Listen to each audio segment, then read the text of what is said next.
आ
हेची त्यांचे नित्य काम दावणे धर्म विहिताचे.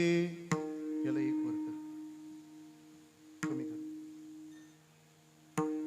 ज्याचे तया स्वहित जोडे ऐसे उघडे बोलती. निस्सीम पांडुरंग भक्ती उपजे विरक्ती भाविका. ज्याचे तया स्वहित जोडे ऐसे उघडे बोलती. निळा म्हणे ऐसी वाणी वदती पुराणी प्रतिपाद्य. ज्याचे तया स्वहित जोडे ऐसे उघडे बोलती. पांडुरंगा करो पांडुरंगा करो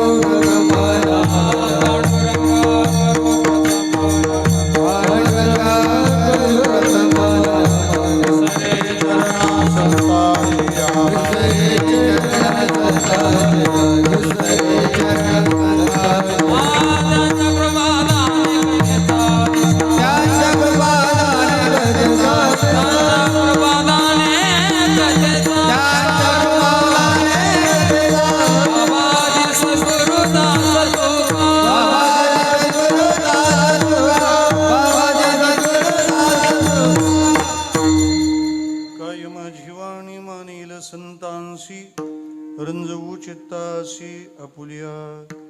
ओम नमो ज्ञानेश्वरा करुणाकरा दयाळा. तुमचा अनुग्रह लाधलो पावन झालो चराचरी. सेवे लागी सेवक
सर्व श्रोतृवृंदांच्या चरणारविंदी विनम्र भावाने वंदन करतो.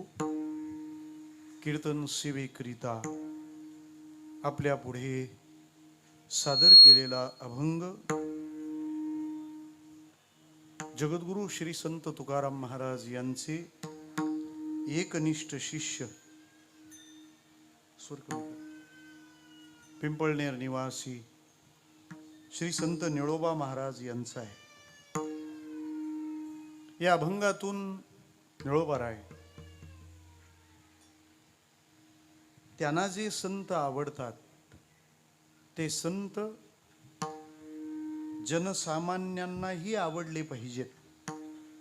अशा हेतूनं जनसामान्यांच्या मनात संतांविषयी आवड निर्माण होईल आणि त्या आवडत्या लोकांचंही आवडतं कल्याण होईल, अशी भूमिका तयार करणारी, संत महिमा गाणारी ही रचना आहे. विठ्ठला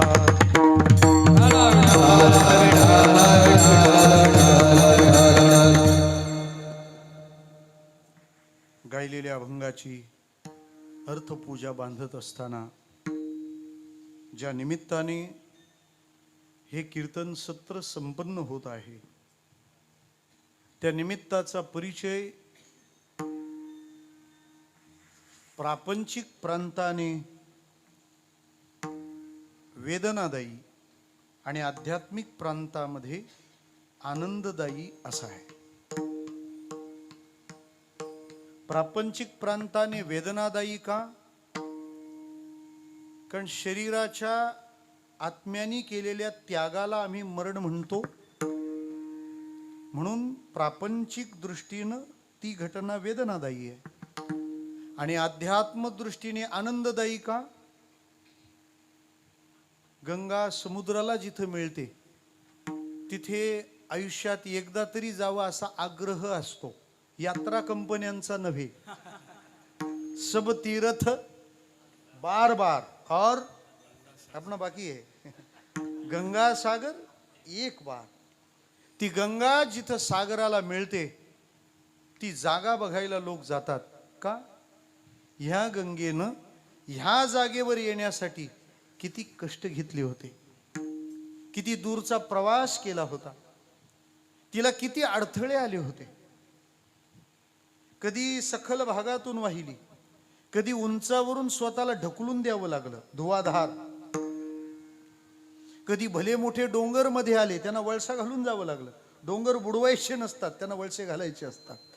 ह्या सगळ्या युक्ती प्रयुक्तीने ती गंगा समुद्राला मिळते आणि म्हणून तिचं समुद्राशी होणारं मिलन तिच्या जीवनातल्या आणि प्रवासातल्या सगळ्या जागांपेक्षा ती देखणी जागा असते, जिथं ती समुद्राला मिळते. तसा या शरीराला मागं सोडून वाचा आणि मनाने भगवंताशी एकरूप झालेला फक्त शरीराच्या पातळीवर शिल्लक राहतो आणि तेही ज्या क्षणाला घडतं तो क्षण दुःखाचा कसा असेल. विठ्ठला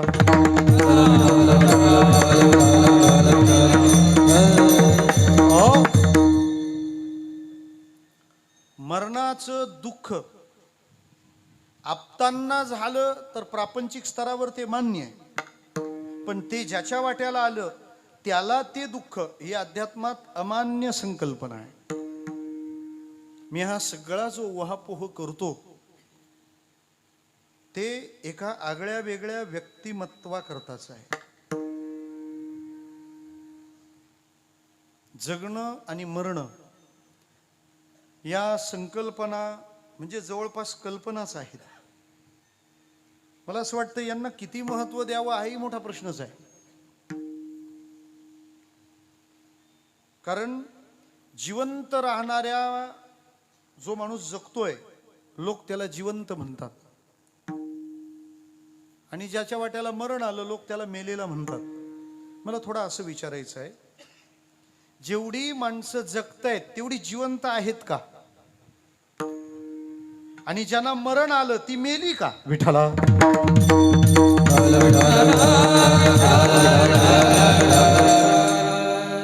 मरण आल्यावर माणसं मेली असती तर ज्ञानबा तुकाराम भजन राहिलं नसतं.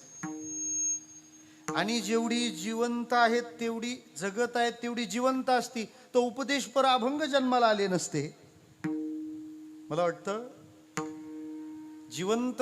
जगण्याकरता किंवा जिवंत राहण्याकरता माणूस आता जगतच असला पाहिजे याची गरज नाही, आणि मरणाकरता माणूस मेलाच पाहिजे याचीही गरज नाही. काही माणसं जगून जगत असतानाच मेली आहेत आणि काही माणसं मरून पण आज जिवंत आहेत. विठ्ठला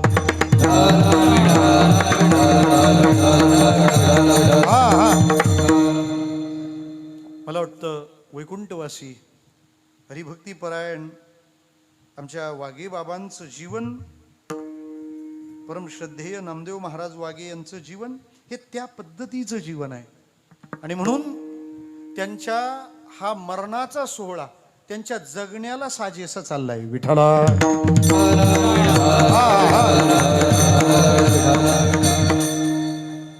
आमचे परमार्थ स्नेही आणि महाराजांचे सुपुत्र हरिभक्तीपरायण योगेश महाराज वागे मगाशी मला म्हणाले, बंधू बऱ्याच अंगाने त्यांनी परिचय करून दिला की बाबांनी देह ठेवताना परिवर्तिनी एकादशीला ठेवला. ज्यांनी आयुष्य समाजाच्या परिवर्तनात खर्ची घातले ते एकादशी दुसरी कशी निवडतील? परिवर्तन करणारा या बाबतीत काहीच परिवर्तन करणार नाही. विठ्ठला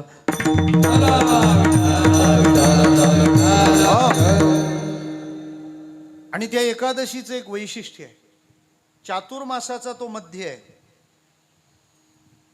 देवशयनी एकादशीला देव झोपतो आणि प्रबोधिनी एकादशीला देव उठतो, म्हणून हिला देवशयनी आणि तिला देव उठी एकादशी म्हणतात. आषाढ शुद्ध एकादशीला झोपलेला देव कार्तिक शुद्ध एकादशीला उठतो आणि मधल्या 2 महिन्यानंतर कुस बदलतो. डाव्या कुशीचा उजव्या कुशीवर जातो. आपली कुस परिवर्तित केली म्हणून भाद्रपद शुद्ध एकादशीला परिवर्तिनी एकादशी म्हणतात. मला वाटतं समाजात राहून समाजाची कुस बदलवणारा महात्मा त्याच एकादशीला गेला. विठ्ठला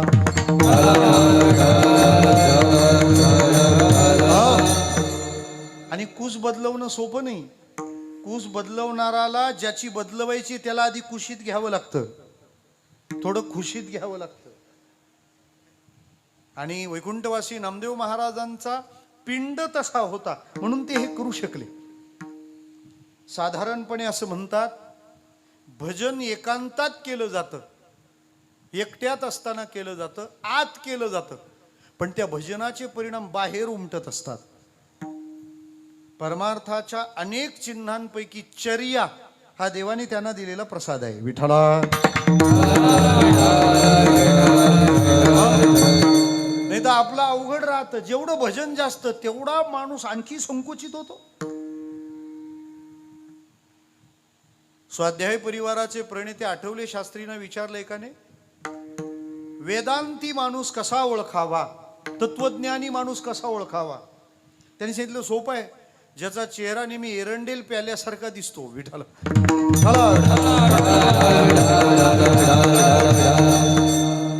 जेवणारा माणूस जसा जेवताना ढेकर देत तृप्ती सिद्ध करतो, तसं तुम्ही भगवंताच्या जवळ चाललात, तुम्ही आनंदाच्या सन्निध चाललात, तो आनंद तुमच्यावर उमटत जाणार आहे.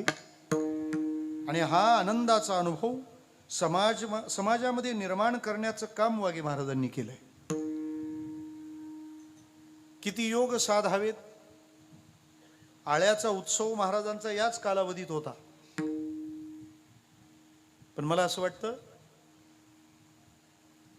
दहिगावच्या उत्सवाचा वेल हा आळ्यापर्यंत गेला होता आणि जाता जाता महाराजांनी हा शेवटचा उत्सव परत आळ्यातच आणला, ज्या आळ्यातून वेल निघाला होता. विठ्ठला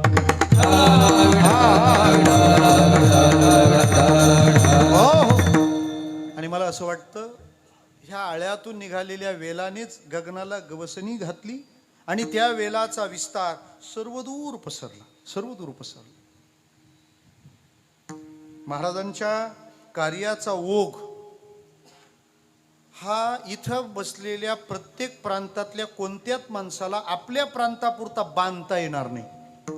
आपण जी वर्णनं करतो ना, त्या वर्णनांमध्ये काही दोष असतात. काही माणसं दोषाचंच वर्णन करतात, तो भाग वेगळा, पण काहींच्या गुणवर्णनातही दोष असतात. हो, जीवन गौरव सोहळ्याला एकाला भाषण दिलं, म्हणे बोला हो द्या गावच्या वतीनं. तो म्हणाला, हा माणूस इतका छान होता हो, तंबाखूला कोणालाही चुना लागो पहिली डबी तोच काढायचा. आता हे पाप का पुण्य, निंदा का स्तुती, हे दोषाचं वर्णन आहे. पण वर्णनातही काही वेळेला दोष असतो. शास्त्राने त्याचे 3 प्रकार सांगितले, अव्याप्ती, अतिव्याप्ती आणि असंभव. उदाहरण त्यांनी गायीचं दिलंय, उदाहरणापुरती तरी शिल्लक असू द्या. विठ्ठला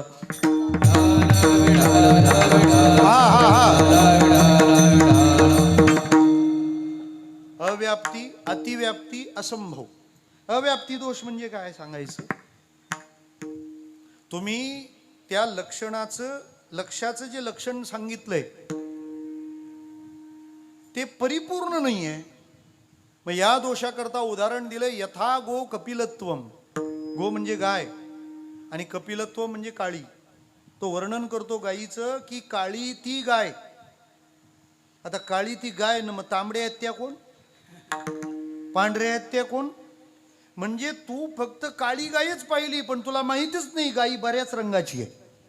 त्यामुळं काळी ती गाय हे गायीचं केलेलं लक्षण अव्याप्ती दोषानं युक्त आहे. गाय त्याच्या पुढे शिल्लक राहते. गायीचं दुसरं वर्णनात्मक दोषाचं लक्षण असं आहे, ते म्हणतात यथागो शृंगित्वम. याला अतिव्याप्ती म्हणतात. लक्ष्याला सोडून दुसरीकडे पण जात आहे. ते म्हणतात जिला शिंग ती गाय. आता शिंग म्हशीला पण आहेत विठाला.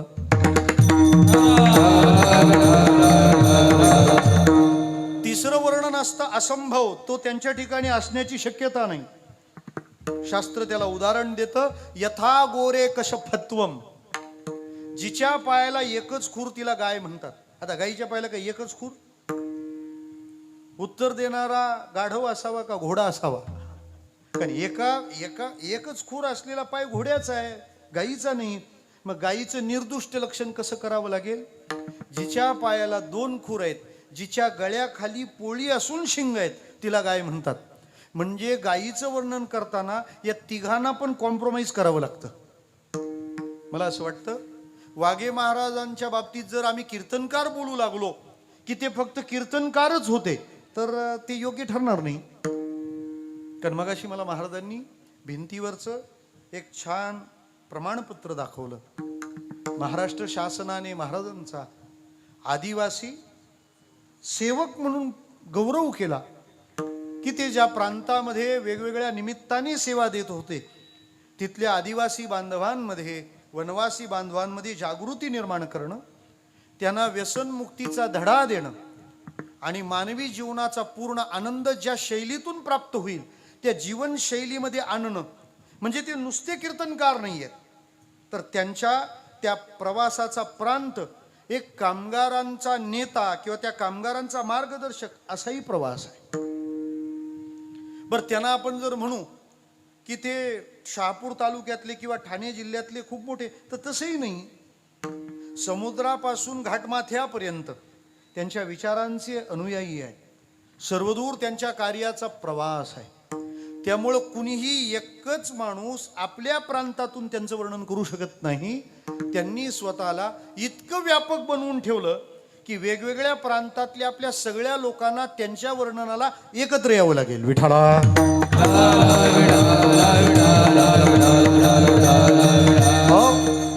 जनरली असं म्हणतं, एखादी व्यक्ती जर गेली तर त्याचे ज्ञाती बांधव येत असतात. पण मी त्या दिवशी सुद्धा म्हणालो की महाराजांच्या शेवटी फक्त समाज बांधव नव्हते, सगळ्या समाजातले बांधव होते. स्वतःला इतकं व्यापक करणं ज्यांना जमलं. मला वाटतं तुकोबारायांच्या भाषेत सांगायचं तर आम्हाला वाटतं तुकोबा देहूचे आहेत, पण तुकोबाराय म्हणतात तुका आकाश आहे एवढा. एवढं व्यापक व्यक्तिमत्व त्यांनी स्वतःच बनवलं. आणि स्वतःच्या समग्र वाटचालीमध्ये अजात शत्रुता अवघड असते बरं का. हे सगळं सोसत पुढे जावं लागतं आणि आपल्या ठरलेल्या मार्गाने विचाराने प्रवास करणारा हा महात्मा ब्रह्म मुहूर्तावर जो साधूचा आवडीचा क्षण आहे, भगवंताच्या नामामध्ये राहून भगवंताच्या चरणाजवळ ते विसावले. नाव सार्थक करणं याला म्हणतात. नामाच्या आश्रयाने देवापर्यंत जाणं. विठ्ठला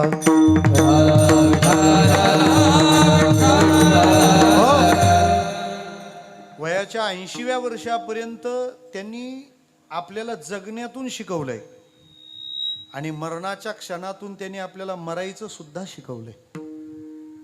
ही गोष्ट सोपी नाही.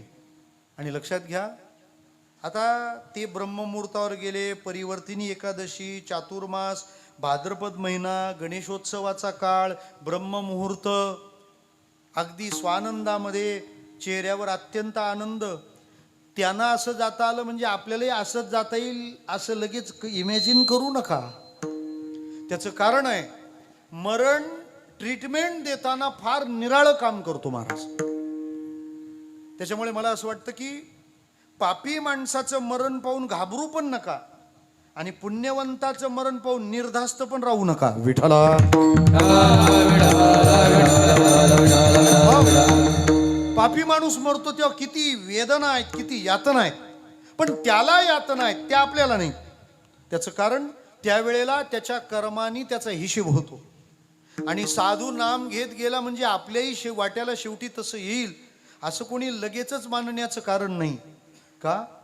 शेवटच्या त्या क्षणाचा अनुभव हरिनामाने गोड येण्याकरता आयुष्यभर त्या नामाचा महाराजांनी अट्टाहास केला होता. याच्यासाठी केला होता अट्टाहास, याच्यासाठी केला होता अट्टाहास, याच्यासाठी केला होता अट्टाहास, याच्यासाठी केला होता अट्टाहास, याच्यासाठी केला होता अट्टाहास, याच्यासाठी केला होता अट्टाहास, याच्यासाठी केला होता अट्टाहास. याच्यासाठी केला होता अट्टाहास, शेवटचा दिस गोडवा, शेवटचा दिस गोडवा, आता निश्चितीने पावतो सावा, आता निश्चितीने पावतो सावा.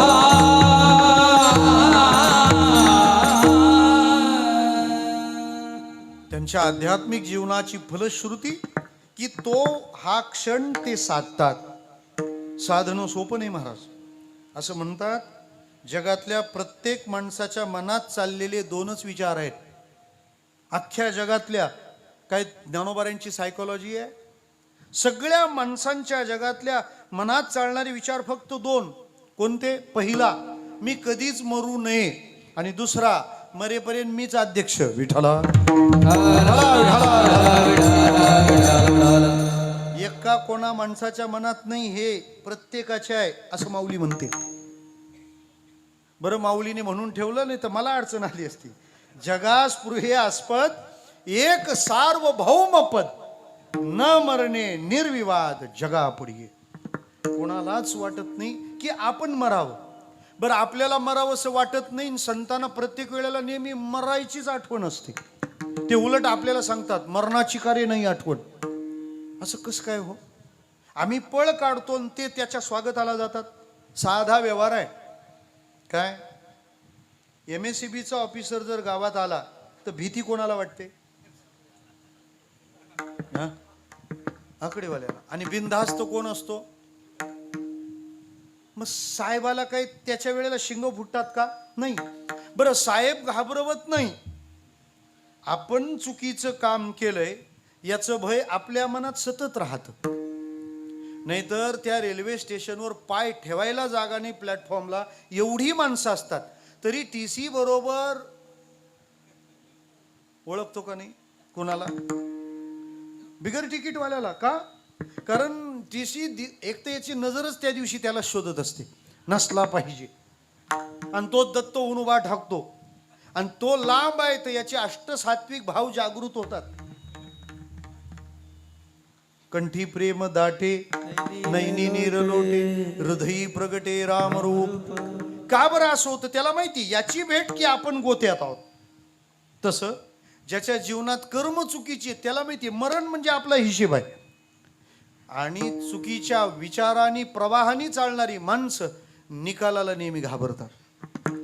पण जो पूर्ण निवांत, निश्चिंत आणि निष्पाप जीवन जगला ना, क्षण कोणताही असो तो अजिबात घाबरत नाही. मानसशास्त्राशी संलग्न एक कथा आहे. मुलाखत घेत होता एक जण, आणि एक एक कॅन्डिडेट येत होते.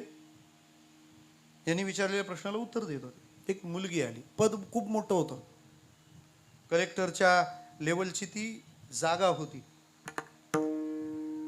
त्या मुलीची थोडीशी छेडखानी करावी म्हणून त्या प्रश्न विचारणाऱ्यांनी तिला काय विचारलं की म्हणे, हे ताई समजा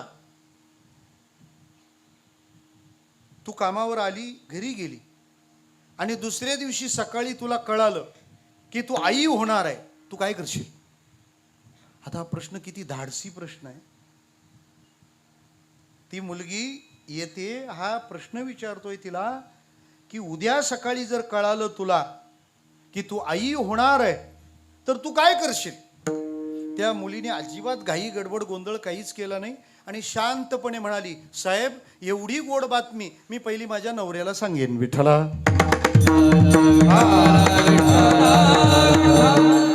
म्हणजे हा क्षण माझ्या आयुष्यात लग्नानंतर येणार आहे इतकं क्लिअर आहे तिचं. विठ्ठला.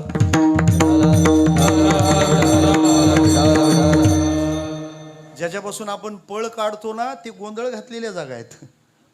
आणि संत तो उलट म्हणतात, ए बाबा ही एकदाचा, इथं वाट पाहतोय मी. वाटतं ना कधी एकदा कुणी घ्यायला येतं, कुणी घ्यायला येतं. हे भगवंता एखादं मूळ झाड मला यायचंय तिकडं. वेगी आणावा तो हरी मज दिनाचे उद्धरी. बोलावतायत गरुडाचे पायी ठेवी वेळोवेळा डोई. वेगी आणावा तो हरी मज दिना ते उद्धरी. पाय लक्ष्मीचे हाती. मला असं वाटतं साधू इतका छान मरतो ना. लोक जगण्यावर जर शतदा प्रेम करत असतील तर साधूचं मरण पाहिल्यावर लोक मरणावर हजारदा प्रेम करतील. विठ्ठला.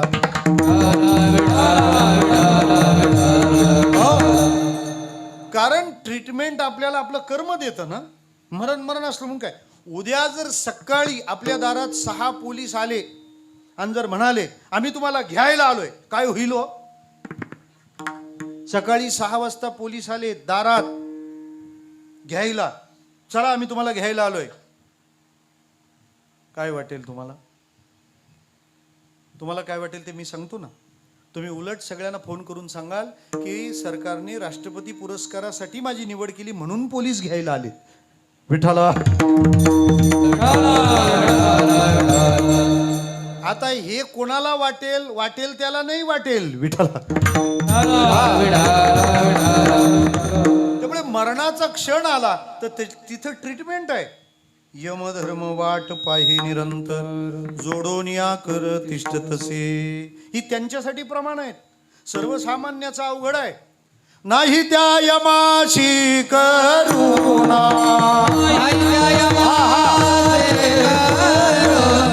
बाहेर काढिता पुढी प्राणा. ओढाळ सापडे जैसे धान्य.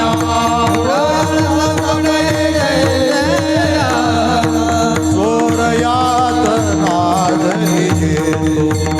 चोर यातना धरी घेतो.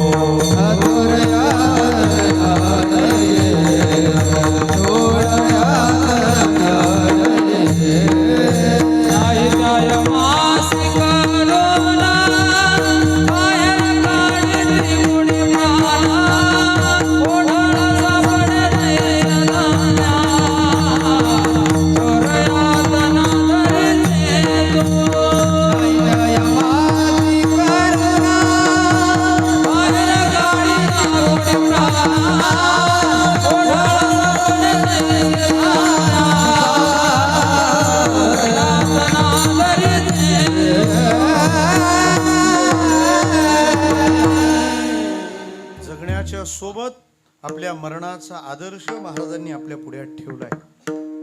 गायलेला अभंग संत निळोबा महाराजांचा आहे. अभंगाचा परिचय करून देताना मी आपल्याला म्हणालो की निळोबारायांना जे संत आवडतात ते संत तुम्हा आम्हाला पण आवडले पाहिजेत असा महाराजांचा अट्टाहास आहे. कशासाठी आहे?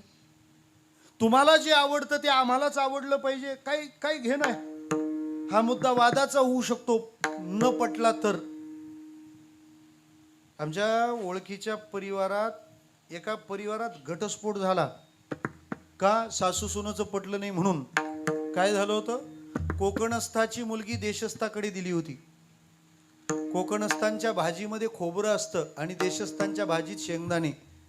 शेंगदाणं का खोबरं याच्यावरून ताटातूट झाली विठाला.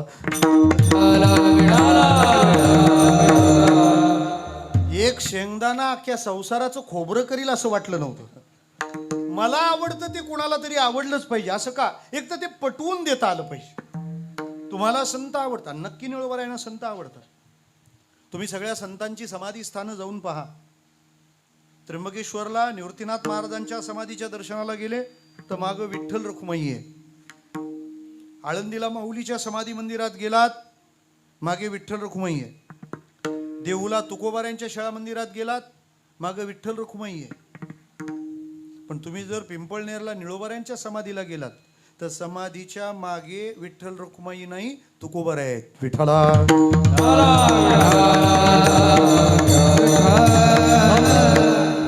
म्हणजे सगळ्या संतांमध्ये निळोबाराय संत प्रेमी अशी त्यांची ओळख आहे. जरा आणखी सोबत बोलू. बाकी संतांना उपासनेने देवाकडून गुरुकडून देवाकडे जाता आलं, पण निळोबारायांचा प्रवास भिन्न आहे महाराज.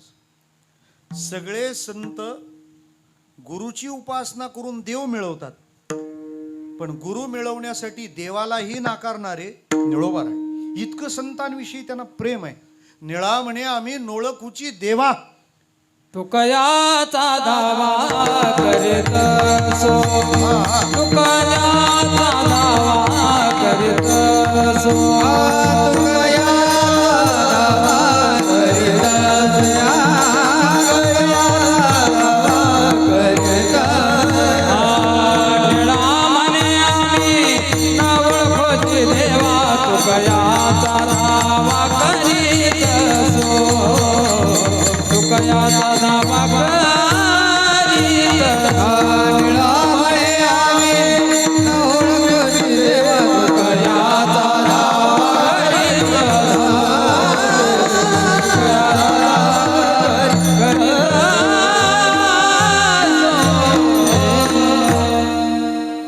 संत प्रेम त्यांच्या जीवनात आहे. बाबा महाराज सातारकर एक वाक्य बोलायचे, वाक्य त्यांनीच बोलावी, एवढंच आपण बोलावं. विठ्ठला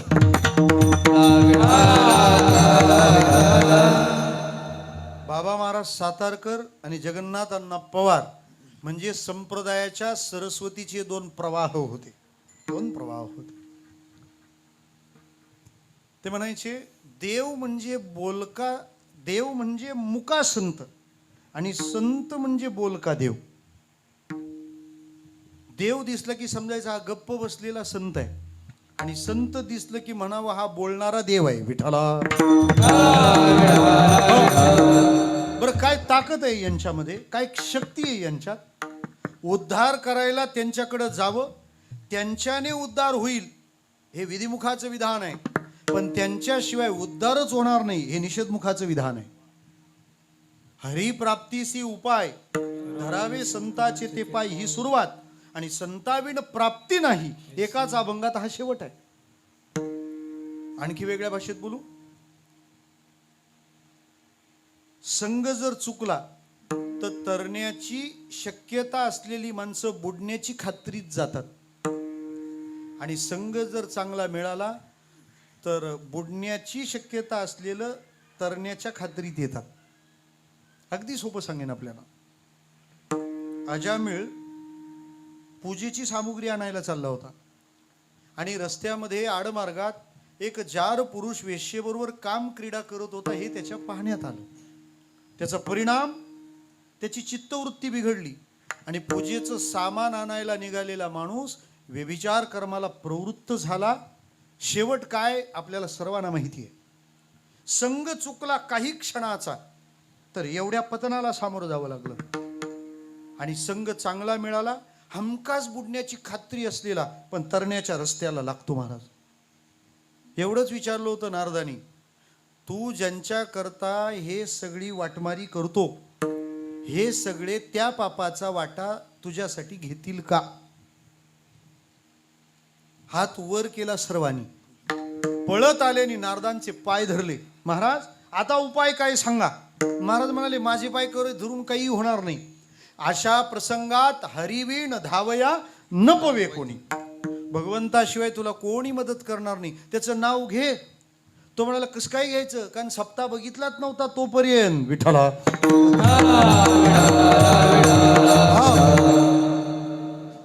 मला एकाने विचारलं सांग बाबा हे सप्त्याला पण कीर्तन असतं आणि रातीला पण कीर्तन असतं, फरक काय. म्हटलं सप्त्याला कीर्तन असतं म्हणजे जिथं कीर्तन आहे तिथं लोकांनी जाणं, आणि रातीचं कीर्तन म्हणजे जिथं लोक आहेत तिथं कीर्तनाने जाणं. विठ्ठल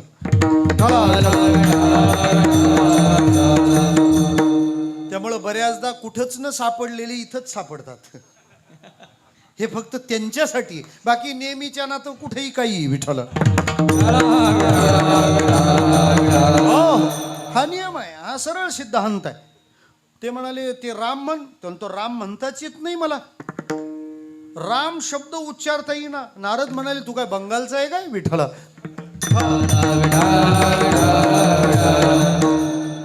राम म्हण, ते म्हणाले जमतच नाही. का, पाप एवढं वाढलंय ना की त्यावेळेला माणसाला राम प्रिय नाही राहत, बोलता येत नाही राम. शेवटी नारद होते, ते म्हणाले आता केस आणली तर आपल्यालाच हँडल करायला लागेल.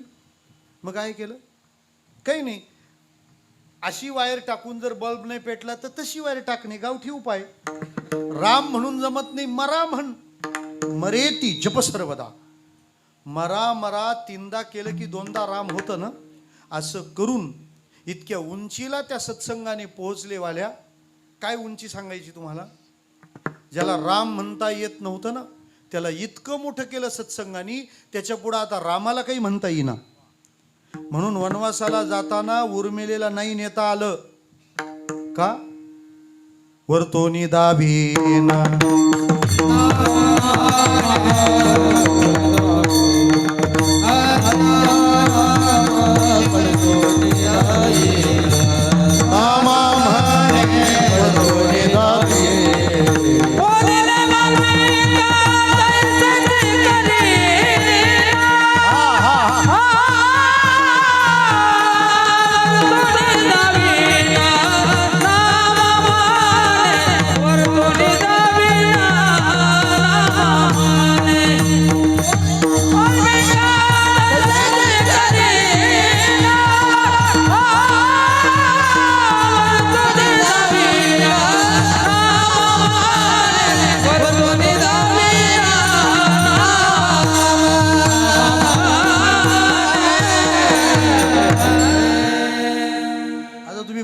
असे का तैशीची कसं काही करील.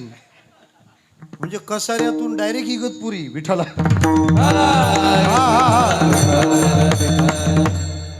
उर्मिला म्हणाली मला पण घ्या ना.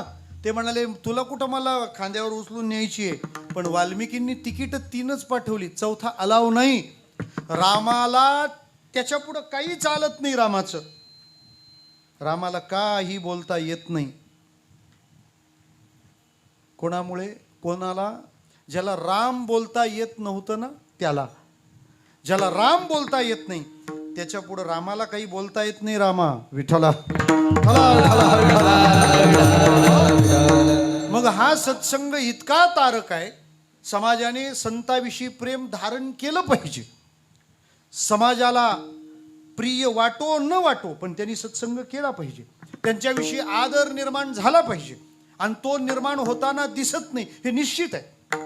कोणाचा आला नाही तरी देवाला संतांचा अपमान करणाराचा राग येतो 100%. देव घटना बदलवतो त्याच्यासाठी. सोपं सांगतो मी तुम्हाला. काय झालं, भगवान गोपाल कृष्ण परमात्म्याची नगरी द्वारका. तिथं काही साधू आले. आता साधू संत आल्यानंतर संतापाशी बहु असावे मर्यादा. तिथं मर्यादेने असलं पाहिजे.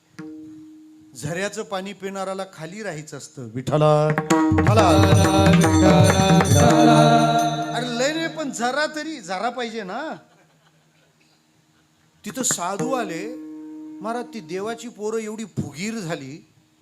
त्यातल्या त्या साम होता त्या जांबवंतीचा. त्याला त्या पोराने साडी निसवली, पोटाला चिरगुट बांधलं आणि ते नेलं त्या साधूच्या समोर आणि सांगितलं, तुम्हाला महाराज लोकांना लय कळतं ना. विचारत असतात ते बिचारे, मलाही विचारतात, महाराज पाऊस पडेल का? म्हटलं मी जगन्नाथ आहे, भोलानाथ नाही. पाऊस पडेल का काय? बरं, आता पावसाचं मला काय विचारतो? पावसाचं सध्या दोघांनाच माहिती आहे, ढगाला आणि डखाला. विठाला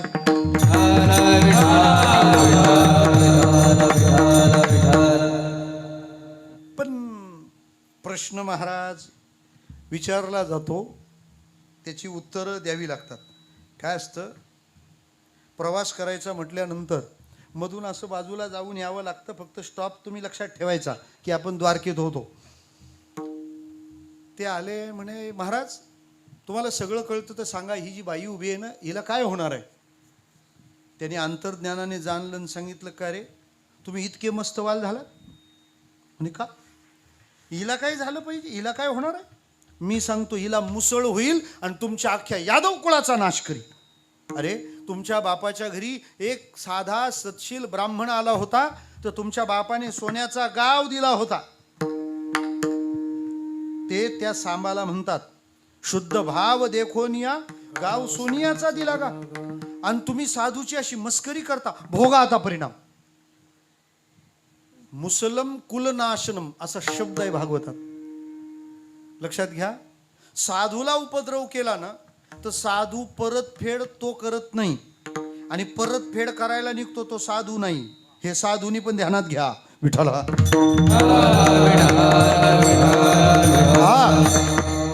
मग साधू परतफेड करत नाही, मग परतफेड होत नाही का? होते ना. हा होते का? आपण विमानात बसतो ना, एक बॅग आपण खांद्यावर घेतो ना, ती आपल्याला खांद्यावर सारखी फिरवायला लागते. जी बॅग आपण खांद्यावर हातात घेत नाही ना, ती डायरेक्ट बरोबर पट्ट्यावर भेटते. त्याच्यामुळं काही बॅगा ह्या लगेज मध्ये ठेवायच्या, ते आपण नाही ओझीवायची. विठाला त्या मुक्कामाला बरोबर पोहोचतात. परिणाम असा झाला, त्या बाईच्या पोटी मुसळ, त्या सांबाच्या पोटी यांनी चुरा केला आणि दिला फेकून समुद्रात. ते कडेला आले आणि त्याचे लव्हाळे बनले. हे गेले तिथं पिंडारक तीर्थावर, प्रभास तीर्थाला प्रायश्चित्त करायला. मैरेक नावाचं मद्य प्यायले आणि तुम्हाला सांगतो, तिथंच मारामारी सुरू झाली. ते लवाळे फेकून मारले, सगळे यादव संपले. त्यातल्या माशाच्या पोटात एक गोळा राहिला होता, तो कृष्णाच्या पायाला लागला. कृष्णाने अवतार संपवला. मला तुम्हाला एक सांगायचं आहे, साधूला उपद्रवित केल्यावर देवाने स्वतःची पोरं सुद्धा मारली. फक्त पुढं ऐका, जर सगळ्या यादवांचा नाश होईल असं तुम्ही भाकीत वर्तवलं तर सगळे यादव मेले, पण त्याच यादवातल्या उद्धवाच्या केसाला धक्का लागू दिला नाही. विठाला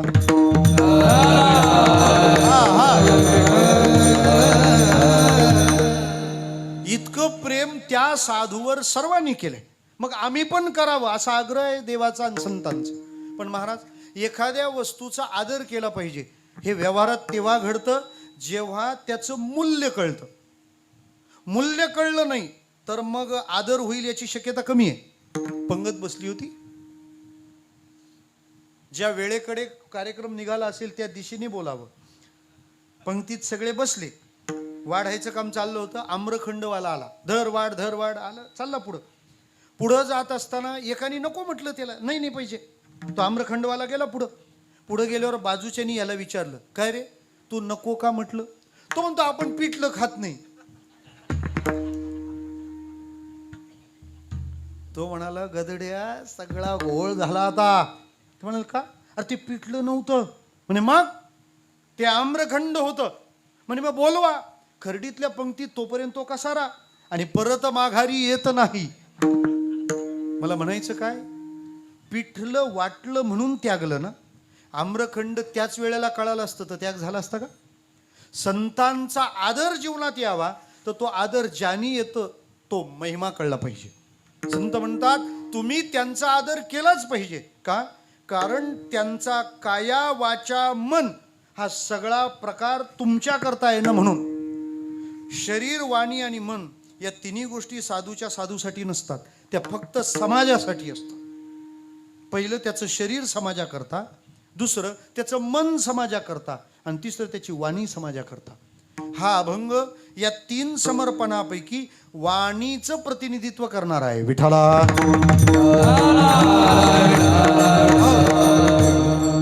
अभंग घेण्यात कीर्तनकार स्वतंत्र असतो. मी तर बराच स्वतंत्र आहे. मग कायेच मनाचं सोडून मी वाणीचं योगदान का सांगायला हा अभंग घेतला? त्याचं कारण आहे, हे एका कीर्तनकाराचं उत्तरकारी आहे. आणि कीर्तनकाराची वाणी ही भगवंताला समर्पित असते. समर्पिली वाणी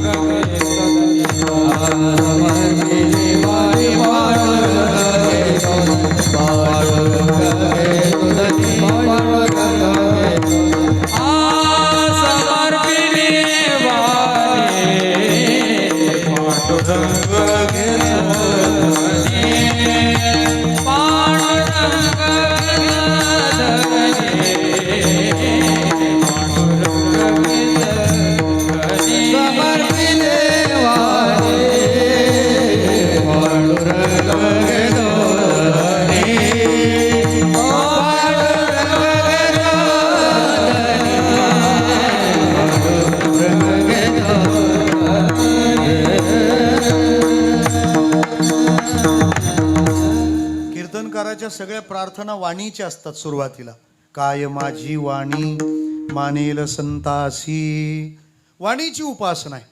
म्हणजे काया आहे, मन आहे आणि वाणी आहे. आणि त्यात हा परिवार जो आहे तो वाणीनं सेवा करणार आहे. सरस्वतीची अनेक नावं आहेत, त्यामध्ये तिचं एक नाव आहे वागेश्वरी. या वागे परिवारानं जी ईश्वरी विठ्ठलाला वाहिली, वागेश्वरी. विठ्ठला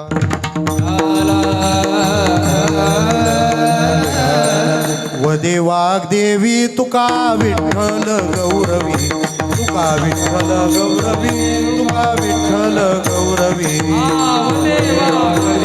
तुका विठ्ठल तुका विठ्ठल गौरवी, तुका विठ्ठल गौरवी, तुका विठ्ठल गौरवी, तुका विठ्ठल गौरवी, तुका विठ्ठल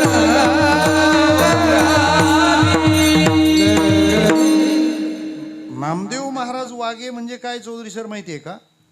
नामानेच देव मिळतो अशी ज्यांची वाग आयुष्यभर बोलत राहिली ते महाराज. विठ्ठला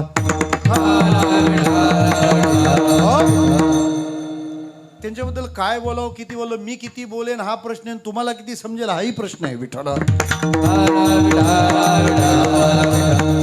त्यामुळे वागे महाराजांचं जीवन हे जीवन नाही, हा वाग यज्ञ आहे. विठ्ठला विठ्ठला. त्यामुळे मी आज शरीराचाही विचार सांगत नाही, मनाचाही सांगत नाही, फक्त वाणीचा हा विचार आहे. शरीर तर त्यांचं त्यासाठीच काम करतं ना. ते इंद्राची अख्खी संपत्ती गेली बिचारा, अनेक कारणाने उपद्रवित झाला, सगळं झालं, अनेक घटना घडल्या. बरं, प्रत्येक वेळेला ह्याची बाजू कमजोर व्हायची, हे कोणाची तरी मदत घ्यायची.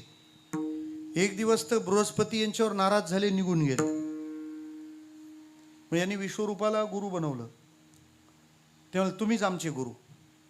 लक्षात घ्या, मार्गदर्शनामध्ये कटुता वाटल्यावर आपण बदलायचा असतो, गुरु बदलायचा नसतो. विठ्ठला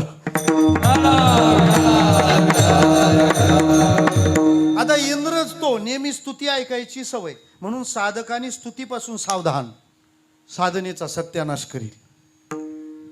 आणि दुर्दैव असं आहे, सगळी आयुर्वेदिक औषधं कडूच असतात. विठ्ठला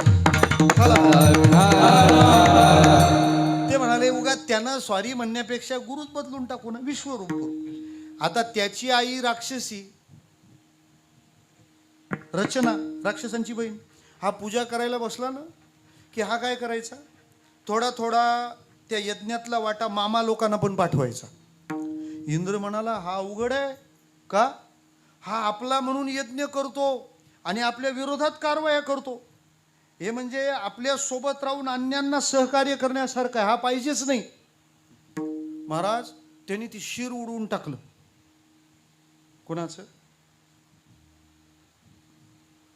विश्वरूपाचं.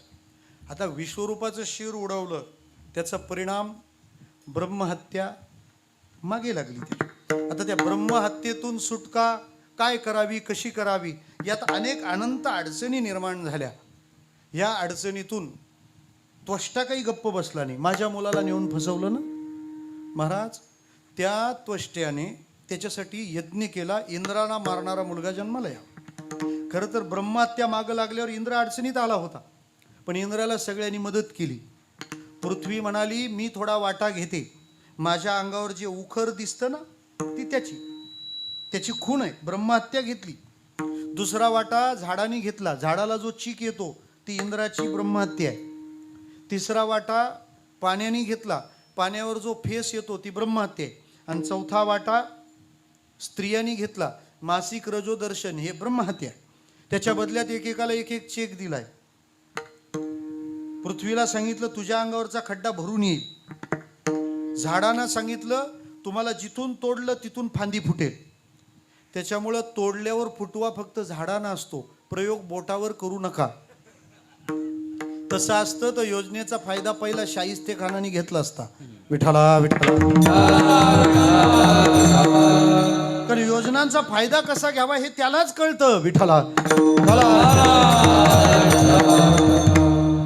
तिसरा वाटा पाण्याने घेतला, पाण्याला वरदान दिलं. कोणतं? तू ज्याच्यात जाशील त्याला वाढवशील. तेव्हापासून वरदान पाण्याला आणि फायदा दूधवाल्याला. आमच्याकडच्या इकडं असं अजिबात होत नाही. अजून अर्धा तास काढायचं मला तुमच्यात. विठाला. चौथा वाटा स्त्रियांनी घेतला, त्यामुळे सगर्भ असताना भोगक्षम हे फक्त स्त्रीला दिलेलं वरदान आहे. पण तो त्वष्ट्या गप्प नाही बसला. फक्त ब्राह्मणांकडून मंत्र चुकले आणि मरणारा मुलगा जन्माला आला, मारणारा यायच्या ऐवजी. बरं त्यांनी सळो की पळो करून सोडले. मग आता पर्याय ब्रह्मदेवाने सांगितलं, इंद्रा हा जो वृत्र जन्माला आलाय ना, याला मारणारा जर तुला पाहिजे तर त्याच्यासाठी एकच उपाय आहे. म्हणे काय? ब्रह्मवेत्याची हाडं मिळाली तर त्याचं वज्र बनवावं, त्यानेच हा मरेल. सोबत बोलू. वृत्र म्हणजे भोगाला सर्वस्व मानणारी वृत्ती जेव्हा समाजात बळावते तेव्हा ब्रह्मवेत्याला हाडं झिजवावी लागतात. साधूने आराम करणं म्हणजे परमार्थाचा सत्यानाश होणं आहे. विठाला. आता इंद्र गेला, ब्रह्मवेत्ता कोण? एकच, महर्षी दधीची. गेला तिकडे. दधीची ऋषीनी चहा, बदाम, काजू, ड्रायफ्रूट काय असतील तर ते तिकडे तीच पद्धत आहे. ठेवले तिथं आणून पुढे. मी इंद्राने एकदम, आता धर्मशाळेला देणगी मागणारे डायरेक्ट पैसे मागत नसतात. बरोबर आहे ना अग्रवाल भाऊ? तुम्हाला अनुभव आहे. विठाला. ते आधी सुरुवात करतात. तुमच्या आजोबांनी इथं दान केलंय, वडिलांनी तिथं केलंय, तीच परंपरा तुम्ही पण पुढे चालत, असे सगळं सुरू झालं. ते दधीची काय म्हणाले, म्हणे बघा 9:15 वाजत आलेत, सरळ काय ते चरण सांगा, तुम्ही हाडं मागायला आलेत ना माझी. इंद्र म्हणाला पण मी बोलू कसा? हाडं मागणं सोपं आहे का? सगळ्यांना बाजूला सारून स्वतःचा विचार करावा असा विचार करणारी दुनिया आहे आत्ता. मी हाडं मागायला आलोय. ते म्हणतात इंद्रा किती चांगलं करतोय. शरीर परिस्थिती नव्हती म्हणून तेव्हा ते देत नव्हते. आता परिस्थिती बऱ्या प्रमाणात झाली आहे. विठाला. पण अजूनही जुन्या चष्म्यातूनच नवी दृश्य पाहिली जातात, त्याला इलाज नाही. पण तरी सुद्धा काम मात्र सुरूच आहे ना. बरं किती कष्ट असतील सांगतो ना तुम्हाला. स्वामी विवेकानंदांना भेटायला एक ज्योतिषी आला होता. हे ज्योतिषी पण छान असतात, यशस्वी माणसांच्या मागं लागतात. त्यांच्या तारखा वगैरे घ्यायच्या सगळ्या काढून, 50 डॉक्टरच्या जन्मवेळा पाहायच्या आणि मग त्या अंदाजाने नवीन कुंडली आली की त्यांना सांगायचं या वारी या मुहूर्तावर या नक्षत्रावर आलं, असं ज्यांच्या बाबतीत झाले असे 50 जण डॉक्टर झाले, तुम्ही पण होणार. साधारण वारंवारिता, फ्रिक्वेन्सी, ते त्यांचं शास्त्र आहे. जाऊ द्या. तो विवेकानंदांना म्हणाला मी पाहतोय तुम्हाला, तुमचं वय 32च्या आसपास, कारण 39व्या वर्षी तर समाधी. मोठी माणसं काम झाल्यावर लई लुडबुडत थांबतच नाहीत, त्यांचं काम आहे तोपर्यंतच थांबतात. मग ते म्हणाले मला तुम्हाला तुमची ज्योतिषाच्या अंगाने परीक्षा करायची. म्हणे काय? म्हणे तुमचा तळपाय मला दाखवा. म्हणे का? तुमच्या तळपायावर चक्रचिन्ह असण्याची शक्यता आहे, कारण तुमच्या पायाला भिंगरी बांधल्यासारखी तुम्ही फिरतात. आणि खरी गोष्ट आहे, आज कीर्तनकार करतो तरी काय करतो, तो जर मुंबईत नाश्ता करतो तर मराठवाड्यात दुपारचं जेवतो आणि संध्याकाळी कीर्तनाला विदर्भात जातो. आता तर फार छत्तीसगडमध्ये जाईल. समृद्धी कृपा विठ्ठला.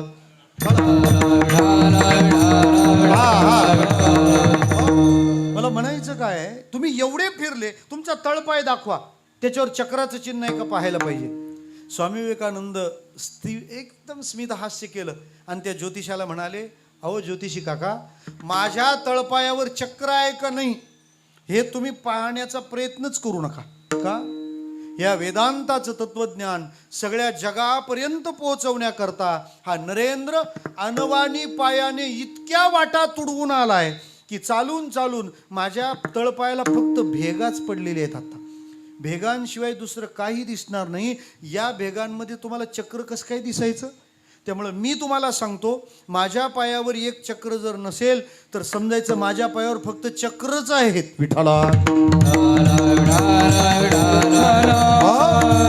हे नित्यकम वागे महाराजांनी केलंय. आणि सामान्य समजू नका.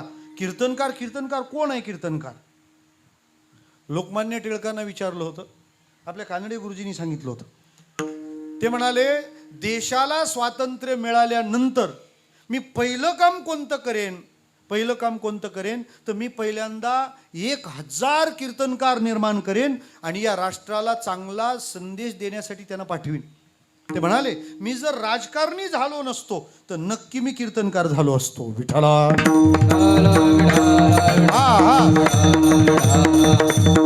आणि किती छान दृश्य आहे ना. एक राजकारण्याचं स्वप्न आहे की मी काय असलं पाहिजे, मी कीर्तनकार असलं पाहिजे. फक्त एवढंच आहे का राजकारण्याला स्वप्न पडावं मी कीर्तनकार व्हावं. विठ्ठला. हो. मग हेच काम त्यांचं अखंड आणि अव्याहतपणे चाललंय. दावणे धर्म विहिताचे. पण मग हिताचा धर्म दाखवायला फक्त कीर्तनकारच आहेत असं थोडं. ज्ञानोबा राय म्हणतात, पय हितापासून काढिती हित देवोनी वाढविती नाही गा श्रुती परवती माऊली जगा. वेद पण स्तुती देव, वेद पण परिवर्तन करतो ना, वेद प्रबोधन करतो. मग वागे महाराजांनीच का प्रबोधन केलं पाहिजे? त्याचं कारण आहे, वेद प्रबोधन करतो पण तो सांगतो माझ्याकडे ब्राह्मण क्षत्रिय आणि वैश्यानीच या, बाकीच्यानी नाही. पण कीर्तनाचं तसं नाही आहे.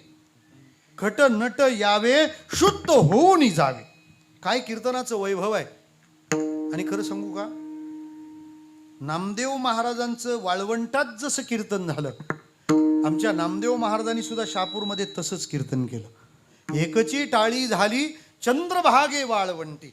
मग आदिवासी बांधवांपासून ब्रह्मवृंदापर्यंत सगळे श्रोते त्यांनी एका पंक्तीला आणून बसवलं. विठ्ठला. हो. यारे यारे लहान थोर याती भलती नारी नर करावा विचार न लगे चिंता कोणासी. असं कार्य ते संत आपल्यासाठी करतायत म्हणून तुम्ही त्यांचा आदर करा. एकाने प्रश्न उभा केला, का ते सगळ्यांना उपदेश करतात, बरोबर आहे, ते सगळ्यांना उपदेश करतात, बरोबर आहे, पण माणसं एवढी वेगवेगळ्या तऱ्हेची आहेत आणि उपदेश करणारा एकच आहे. एकच जण उपदेश एवढ्या लोकांना करतो, मग त्या सगळ्यांना समजतं का? ते सगळ्यांच्या उपयोगाला येतं का? दुसरं चरण, जचितया स्वहित जोडे जचितया स्वहित जोडे जचितया स्वहित जोडे जचितया स्वहित जोडे जचितया स्वहित जोडे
रखुमाई. बोला बोला सर्वांनी बोला. तुम